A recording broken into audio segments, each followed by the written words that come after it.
Salut à tous, et bien dans cet épisode, je vous emmène dans l'univers de l'artisanat, du bricolage avec Nadine et François. Et franchement, quand on s'est vu pour enregistrer le podcast, et bien on s'est bien marré. Donc j'espère que vous allez passer un bon moment avec nous. The Good Change, c'est quoi? Et bien c'est un podcast qui explore des initiatives qui sont positives pour rendre le monde plus beau, plus sain et plus authentique. Moi, c'est Anthony, je suis directeur artistique et motion designer à Paris. Et j'adore rencontrer, partir à la découverte de projets qui sont audacieux, atypiques et créatifs. Bref, c'est parti, on lance l'interview avec François et Nadine. J'ai le plaisir d'être avec Nadine et François. Salut! Salut. Bonsoir Anthony. Eh bien, j'ai le plaisir de vous retrouver chez vous dans votre, on dit quoi, un local, un atelier. On dit carrément un atelier, ouais. On dit carrément un atelier. Eh bien, j'ai envie de vous donner la parole. Nadine, par exemple, est-ce que tu peux présenter un peu ce que c'est que les inventeurs, votre activité, en quelques mots? Alors oui, les inventeurs, c'est un atelier qu'on a créé François et moi il y a maintenant 4 ans. Ouais, on a 4 pleines années déjà derrière 4 ans. Ça passe vite. Voilà, ouais, ça passe très très vite. C'est un atelier dans lequel on propose des activités pour les adultes et les enfants, des activités autour du travail manuel. On fabrique des objets, on s'initie à des techniques de menuiserie, de métallerie, d'impression 3D, enfin plein de choses. Et on propose des workshops pour les adultes et les enfants. Et plein d'autres choses, voilà. Ouais, c'est un lieu assez convivial, qui grouille d'enfants très très souvent. Yes, ok. Alors moi j'avais envie de vous rencontrer, de vous revoir parce qu'en fait on se connaît. Et Nadine, je t'avais interviewé. Oui. J'avais pensé 2 ans, mais finalement c'est il y a déjà 3 ans. Déjà. Ouais. C'était pas au tout début, mais bon, c'était les premiers mois, un peu le la lancement première année. du projet. Oui, c'était le lancement du projet. Mais ouais, non mais les murs ressemblaient pas à ça, l'aménagement était pas le même. Je me souviens que vous aviez fait une vidéo où on voit que ça a vraiment beaucoup changé depuis. Hein.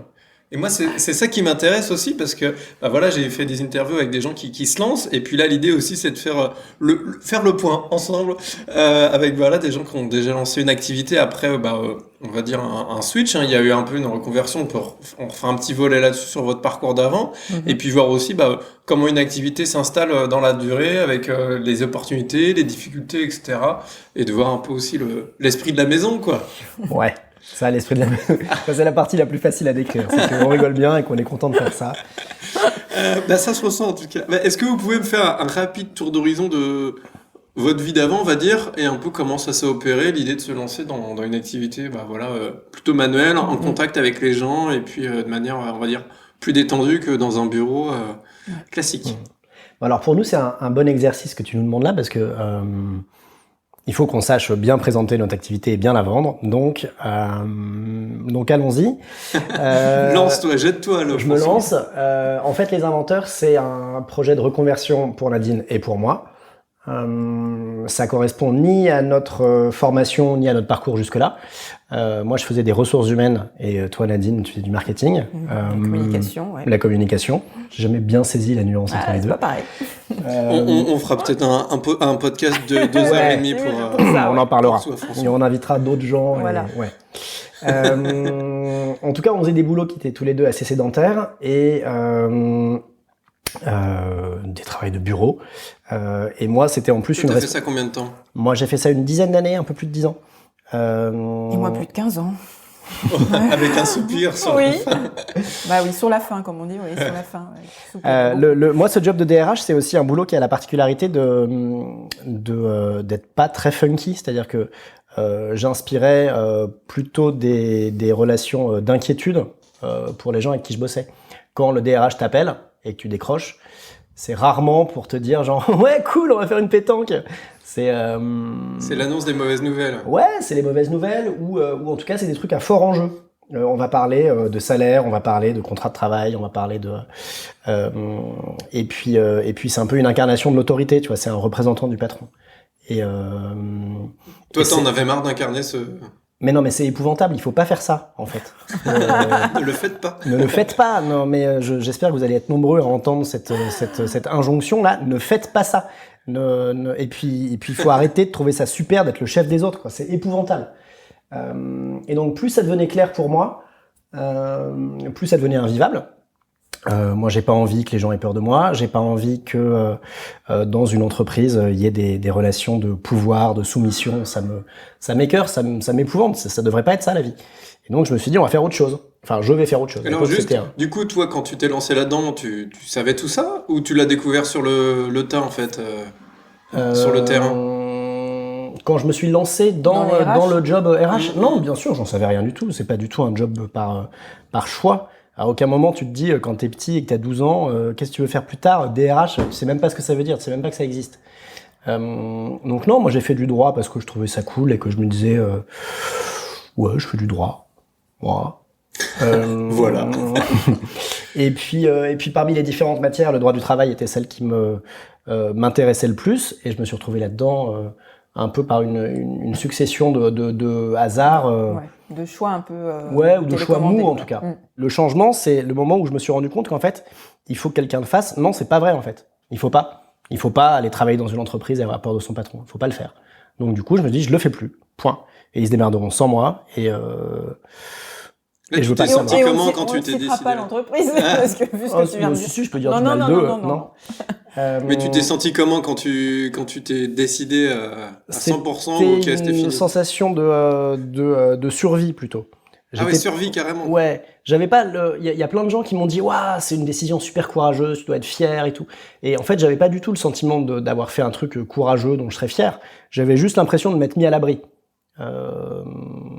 Plus ambiance, j'ai sauvé ma peau. Pas j'ai pris une décision, c'est pas Ah un ouais, choix de vie. carrément. Tu te sentais un peu pris au piège dans un truc.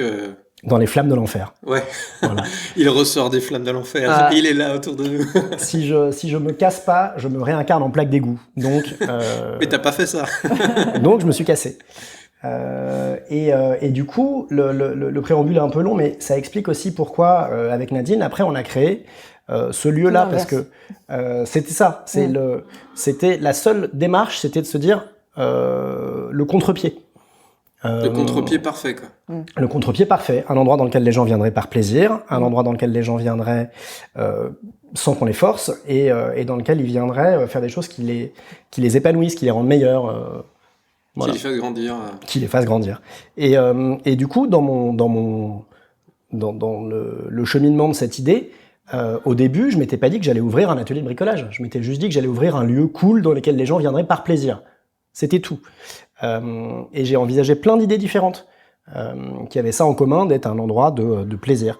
Et donc j'ai pensé à un bar, j'ai pensé à un resto, j'ai pensé à un food truck. La liste est longue. Ouais. Et puis après je me suis dit une école quand même, parce que c'est quand même plus intéressant d'apprendre aux gens plutôt que de leur faire à leur place. Ah, tu voulais transmettre un truc. Ouais, je pense que je voulais un peu racheter aussi le karma cramé des années précédentes. Ok. Et du coup, une école, ouais, super, une école de quoi? Moi j'aime bien bricoler, donc une école de bricolage. Voilà. Et j'en étais là de mes réflexions quand on m'a présenté Nadine. Vous ne vous connaissiez pas avant. Et là, Nadine fait son Si, on se apparition. connaissait avant. On se connaissait vaguement, mais franchement, moi, j'avais pas l'impression avant qu'on se retrouve. Je me souviens, on avait pris un verre au. Je sais plus comment il s'appelle ce bar-là. Et là, on s'est présenté un peu et on a expliqué nos parcours respectifs. Et Nadine, que j'avais déjà. En fait, nos filles sont dans la même classe. C'était ça le point de départ. Ok. C'est pour ça qu'on se Parents connaissait d'élèves. vaguement. Parents Voilà. d'élèves.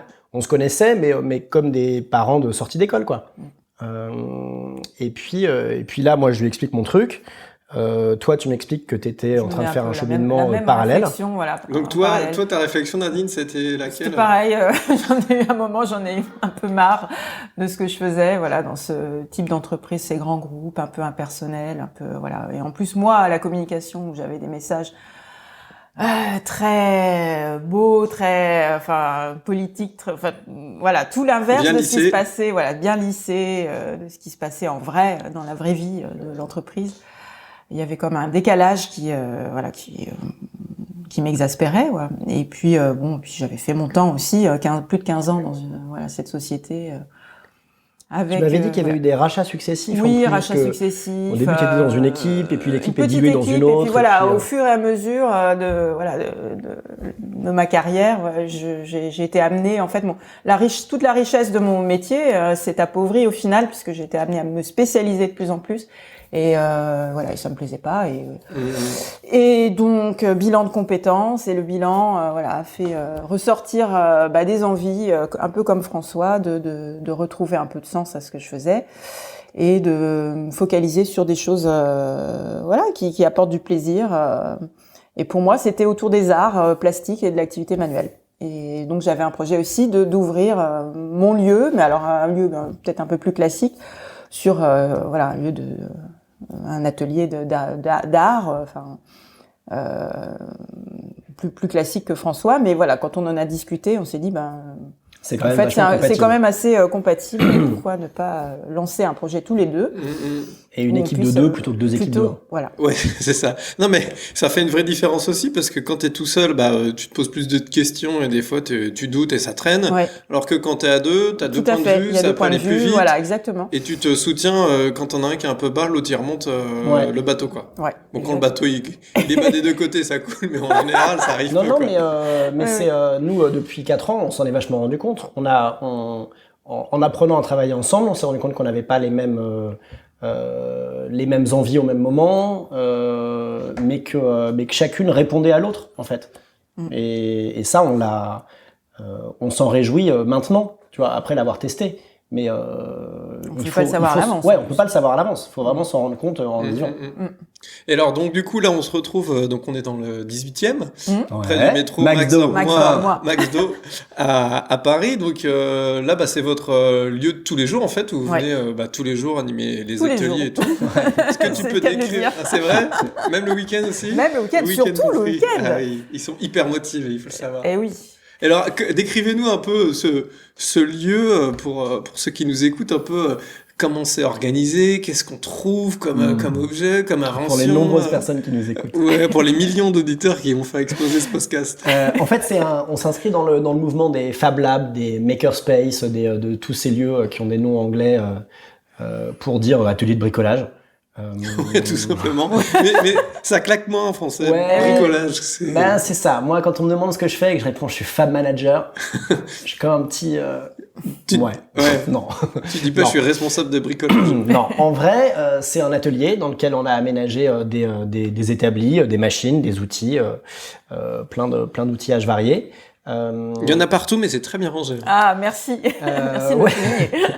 Non, mais le rangement, c'est très important. Ça prend une place importante parce que le rangement prend de la place. Pas mal. Parce que si on essaye de gagner notre vie avec ça, on est obligé de raisonner en flux et en volume. Si on essaie de faire que des trucs sur mesure, venez faire un truc unique, machin, en fait, on n'arrive pas à s'y retrouver financièrement. Donc on est obligé d'avoir des groupes, on est obligé de faire travailler les gens sur des projets qui sont assez dirigés. On les laisse pas partir dans n'importe quelle direction comme on faisait au début. Aujourd'hui, on a vachement cadré nos programmes. Et ça suppose d'avoir des groupes qui s'enchaînent, en fait. Et si on parle que des enfants, mais on va en parler pas mal parce que c'est vrai que pour nous, c'est une partie... Ça représente quel pourcentage de l'activité En chiffre d'affaires, ça fait 60-70. Ouais, donc c'est la majorité de l'activité. C'est une grosse partie. Et on pensait pas au départ, en fait. Nous, quand on avait ouvert, qu'on avait imaginé notre offre, on n'avait pas conscience du poids des enfants, dans notre offre. On l'a fait évoluer au fur et à mesure, en fonction de la demande. En fonction de la demande.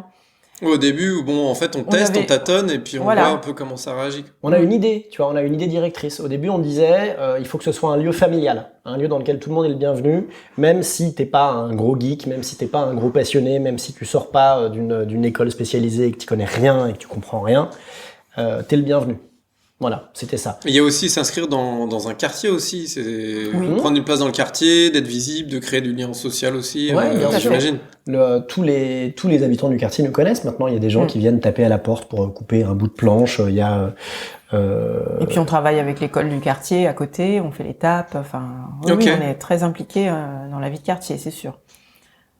Et pour revenir sur le rangement, parce que j'avais une idée, je voulais pas la perdre de vue, mais oui, quand on accueille des groupes, voilà. Non, mais du coup, on accueille 1, 2, 3, 4, 5, 6, 7, 8, 9, 10, 11, 12 groupes. Ah ouais, de combien? Dans la semaine. Des groupes de combien? Bah, en temps normal, on essaie d'avoir entre 10 et 12 mômes. Là, Covid, restrictions, machin, ils sont un peu moins nombreux. Donc ça fait quand même en temps normal une centaine de personnes qui viennent. Ça fait vite 100 mômes qui se sont enchaînés pendant la semaine. Ah ouais, donc ça demande une certaine logistique. Il faut que les choses soient rangées quand ils arrivent. Voilà. Quoi. On peut pas à chaque fois se dire non mais alors attends, je vais retrouver la personne, je sais pas où elle est. Non, oublie. Parce qu'ils sont 12 et que dans une demi-heure, il y en a 12 autres qui arrivent. Donc oui, on range. Effectivement. Et alors du coup, en fait, je sais pas, il y a quand même des machines qui peuvent paraître un peu dangereuses peut-être pour les enfants. Comment vous gérez ça, où ils sont cantonnés à des choses un peu plus précises, c'est cadré sur un projet en particulier Il y a une obligation qui se fasse pas mal en tout cas. On peut pas se dire si jamais il y en a un qui se fait mal, on essaye de traiter. Non. Ils se font pas mal. Ça c'est l'exigence de résultat, tu vois. Et donc, en partant de là, je sais pas, on sélectionne des outils qu'on peut leur laisser dans les mains ou pas. Par exemple, si tu veux assembler 2 planches, tu peux avoir le choix entre les visser ou les clouer. Bon, et nous on leur donne pas de marteau parce qu'avec un marteau tu te tapes sur les doigts. Donc pas de clous. Voilà, il y a pas de clous dans cet atelier. Mais par contre, ils utilisent en revanche, des visseuses. Avec une petite visseuse, une mini visseuse. Qui tourne pas vite, tu peux difficilement te faire mal, même en te l'enfonçant dans les oreilles. Et il a testé. Ouais, bien sûr, j'ai essayé. Non, mais en vrai. Et ils le font, tu vois. Nous, on leur donne les visseuses et là, ils sont Star Wars et ils se les mettent dans le nez, machin. Mais ils peuvent pas se faire mal. Voilà. Et toutes nos décisions sont prises comme ça, en disant on a le choix entre plusieurs stratégies, on va prendre celle qui est en même temps rigolote et qui tirent vers le haut, tu vois, on a envie de les prendre au sérieux, on va pas leur donner des jouets, on va pas leur donner des trucs en mousse, on leur donne des vrais outils. Ça les responsabilise aussi, j'imagine. Ils jouent le jeu, quoi. Mais on s'assure qu'ils vont pas se faire mal avec. Et alors au niveau des projets, parce que la dernière fois, donc avec Nadine, on s'était vu il y a 2 ans. Et alors justement, le dernier projet en date quand j'étais venu, c'était l'arbalète à pommes de terre. Alors quels sont les projets phares? En plus, elle a évolué. Les projets phares c'est encore le.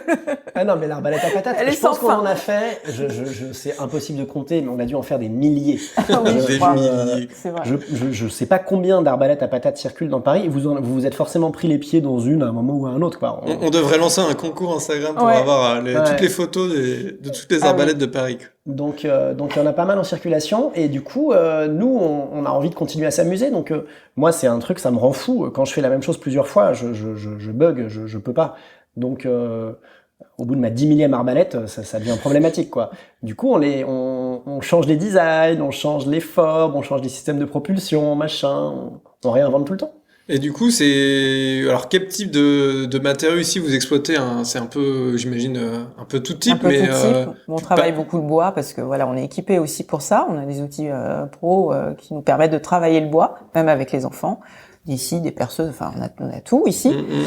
Mais on peut utiliser tout type de matériaux, hein. L'arbalète, elle est faite avec un bout de palette. Oui, mais j'avais pas vu. J'en ai. Elle était avec un morceau de palette, un tube en PVC, des élastiques, voilà.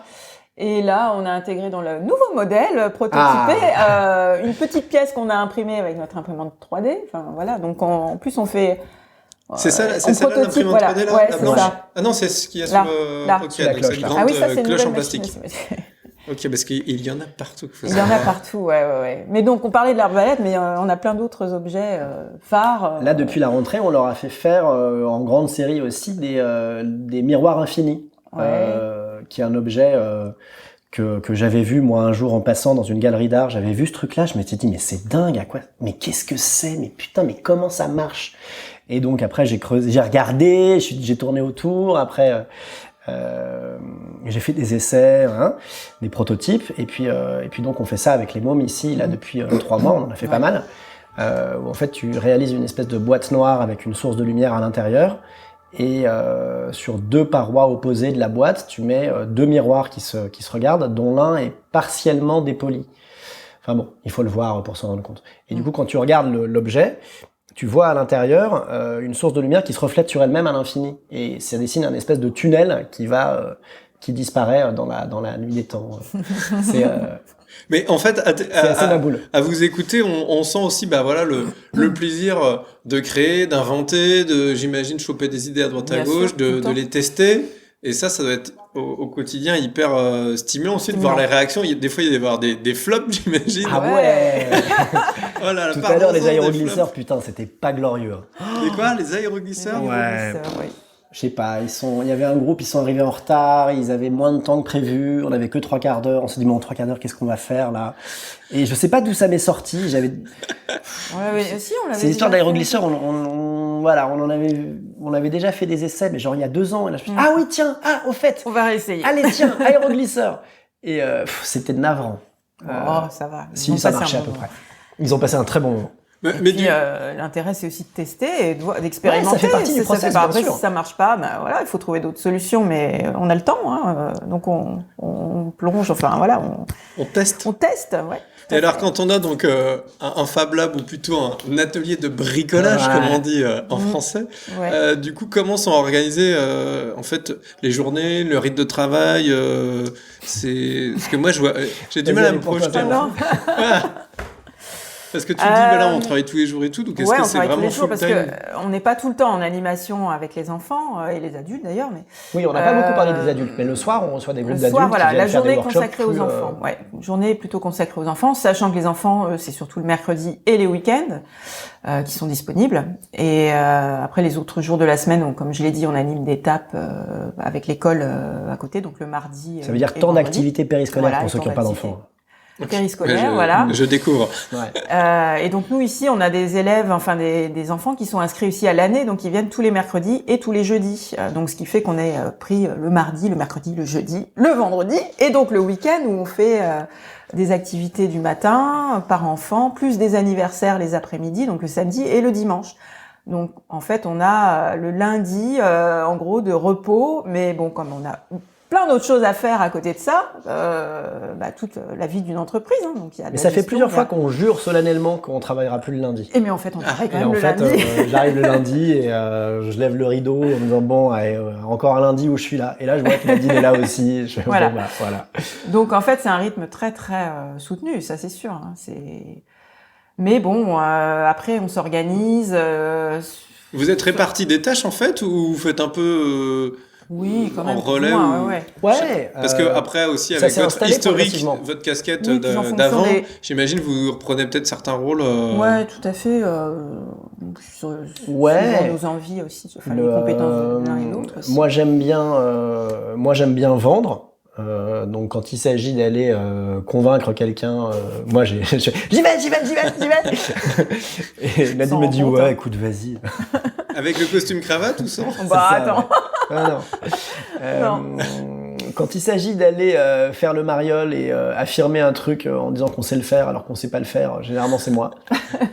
Mais on Et sait en le faire général, après, ça, hein. et en général, ça passe. Ouais, ça passe. Ça passe et après on apprend à savoir le faire après quand même. Il y a les- On vous les- rassure. Quand ils viennent nous voir en disant bon alors faudrait faire une conférence devant 150 collégiens sur les métiers de demain. Je fais, ah ça c'est pour moi ça. Et puis Nadine, heureusement qu'il y a Nadine parce que Nadine elle a plus les pieds sur terre quoi. Donc moi je dis ouais ça c'est bon on gère. Puis après Nadine elle gère. Elle m'a Voilà. dit, on gère, on va faire au mieux. Bon alors, t'as pensé à ça, ça et ça Bon, bah non. Parce que du coup, il y a le volet aussi, en fait, on va dire peut-être partenariat où il y a des clients. C'est un peu, Ouais. c'est quoi les types de clients avec qui vous travaillez? Parce qu'il y a tout un réseau aussi de gens avec qui vous êtes en contact chaque semaine parce que pour là, on a proposer parlé des des- ateliers aussi peut-être plus adultes. Oui, bah là justement on a parlé des particuliers, donc qui nous confient leurs enfants, ou voire même eux-mêmes qui viennent à des cours, des workshops le soir. Mais on travaille aussi avec des entreprises ou des lieux culturels où on intervient à l'extérieur. Donc on n'est pas seulement à notre atelier là, ici dans le 18e, mais on va un peu partout et même un peu partout en France, puisqu'on a un de nos clients qui nous envoie animer des ateliers dans leur propre lieu en province. Dans leurs agences. Dans en leurs fait. agences, voilà. On va animer des ateliers pour enfants un peu partout. On lui dit tiens, Donc, là on se vous avez déplace, rendez-vous on va- à Metz pour faire des catapultes et puis ensuite Et à voilà. Nantes Et donc pour là, c'est faire une autre des... manière de travailler aussi, parce que il faut penser différemment les objets. C'est vous qui ramenez tout à chaque fois, Bien en fait? sûr, À tous tout les à fait. outils. Il faut penser toute la à logistique, tout, ouais. toute la logistique, le Mais matériel. là, ça doit être des kilos de matos avec un petit Eh bien non, chariot. justement, on a donné, on fera plus. Donc maintenant, on Non mais sait c'est un quel savoir-faire type qui d'objet. s'affine. Voilà, ça s'affine au fur et à mesure, et maintenant on propose des ateliers tout aussi intéressants, mais plus faciles à mettre en place à l'extérieur, à gérer. Enfin voilà. Il y a une époque où on disait on va aller à la bibliothèque machin faire des maisons des petits cochons en briques. Bon alors une maison ça pèse 1,5 kg et donc quand on y Voilà. va pour faire 12 50 maisons, enfin tu vois on partait avec des transpalettes, c'était épouvantable. Et maintenant on prend Vous avez des photos de tout ça, j'espère, pour vos vieux jours. Ouais. Ouais, au sous-sol, il y a un vieux caddie tout défoncé avec les roues qui sont devenues cubiques à force d'être traînées partout. Et maintenant, on fait le même genre de prestations. On va aussi dans l'entreprise machin ou dans la bibliothèque truc pour une animation, mais on va aller leur faire des voitures solaires parce que nous, on a gagné en savoir-faire. Maintenant, on arrive à faire des choses plus fines, plus délicates, plus exigeantes aussi techniquement, avec des découpes au laser et des machins, un peu d'électronique. Et hop, on fait une petite voiture qui se met à rouler dès qu'on la met au soleil. Et nous, on est super fiers parce que l'objet a de la gueule. Et en plus, on est super content parce que 30 voitures solaires... Ça tient dans un sac à dos. Quoi. Ça tient dans un sac à dos. Ouais. Mais en fait, c'est aussi tout le design d'un projet, en fait. C'est-à-dire, faut penser en amont la création pour qu'elle soit modulable, déclinable, Exactement. etc. quoi. Ouais. Suivant les contraintes du client aussi, voilà. L'intégration des contraintes. Ouais. C'est ce qui rend la création intéressante, ouais. Et alors, moi, j'aimerais attaquer le volet un peu aussi entrepreneurial, business, activité. En fait, sur les années qui sont passées, comment ça s'est opéré? C'est-à-dire, vous avancez vraiment sur des périodes très courtes, de quelques mois, puis on affine en permanence, ou est-ce que c'est des objectifs Disons à à l'année long qu'on terme. essaye de tenir, mais finalement, j'imagine que ça bouge tout le temps. En fait, c'est un projet en permanence d'avoir un lieu vivant, en fait, comme ça. Parce qu'en plus, il y a des choses auxquelles on ne s'attend pas et qui nous tombent dessus, et En bien ou en mal. En bien ou en mal d'ailleurs. Hein. Bon, voilà, la période en plus, ce qu'elle est, il faut s'adapter à chaque fois. Est-ce qu'on a une vision à long terme? Disons qu'en tout cas, la vision, elle s'est construite pendant la première année. On était juste en train de se demander si notre idée était valable et tenable. Donc on était plus dans la démonstration. Phase de test. Ouais. Est-ce qu'on peut vraiment vivre de ça? La deuxième année, on a eu la chance d'avoir un très gros client qui nous est tombé dessus un peu par hasard et qui nous a apporté beaucoup de cash et qui nous a permis du coup de se consacrer à des choses nouvelles, de faire des ateliers différents et de commencer à sortir de nos murs. Troisième année, on s'est dit maintenant on est légitime, ça y est, on n'a plus honte, on peut aussi aller voir les clients entreprises.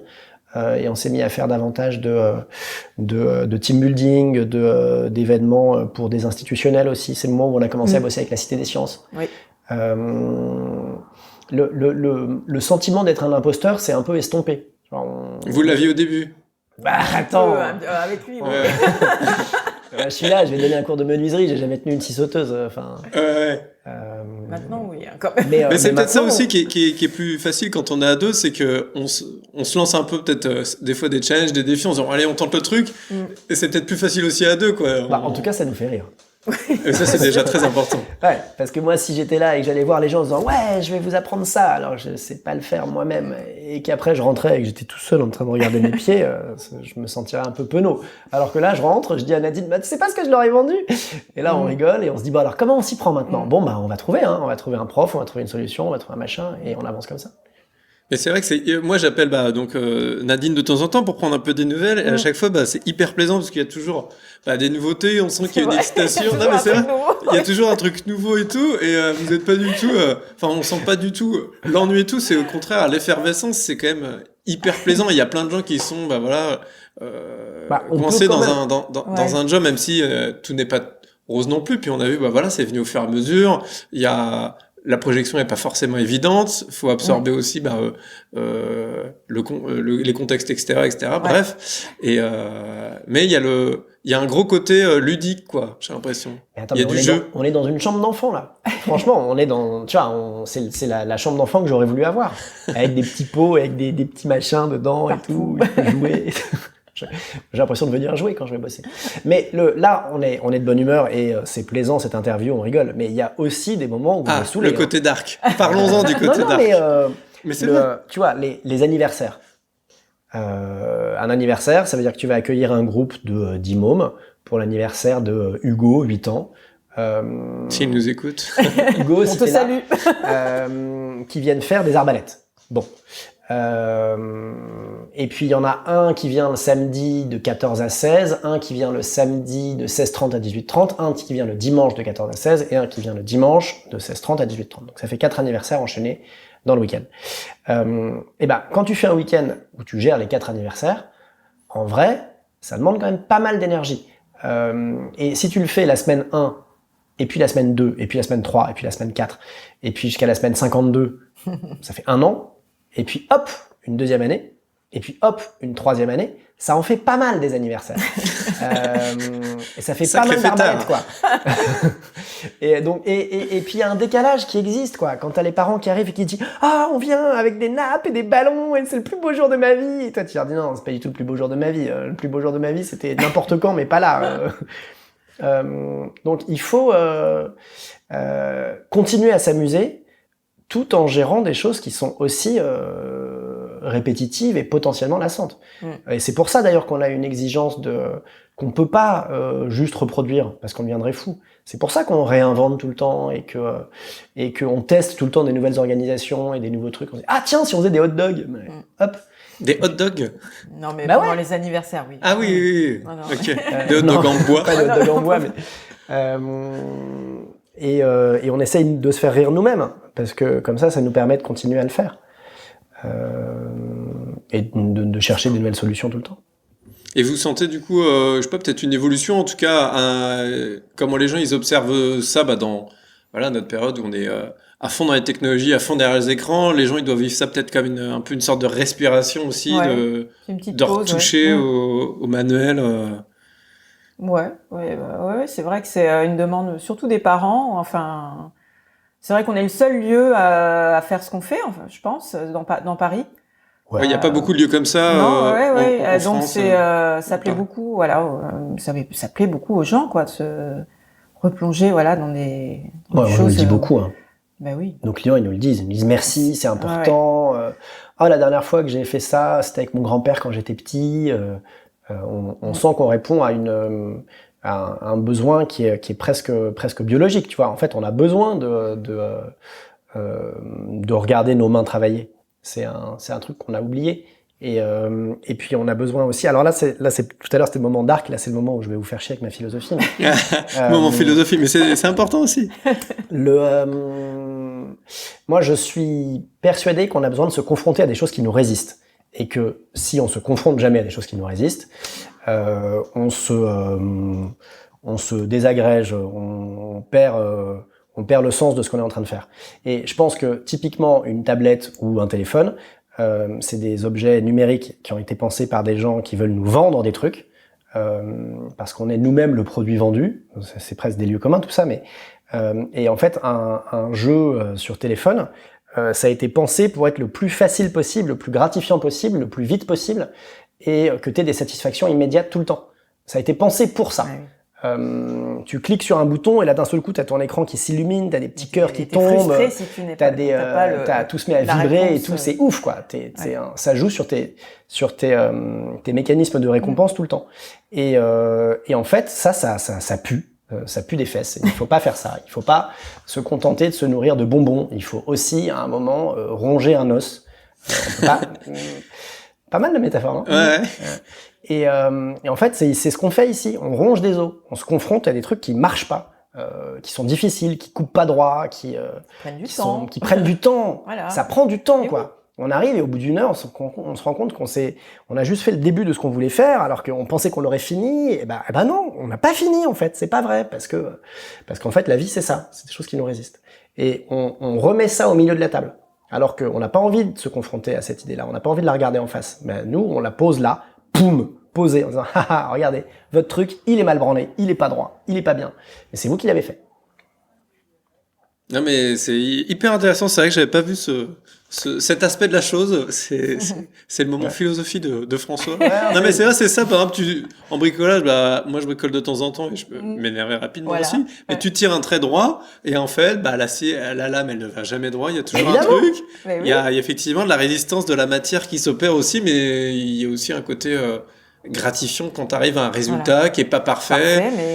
Et la gratification, elle est importante justement parce que t'es allé la chercher, parce que tu l'as méritée, pas juste parce que t'as cliqué sur un bouton, quoi. Ouais.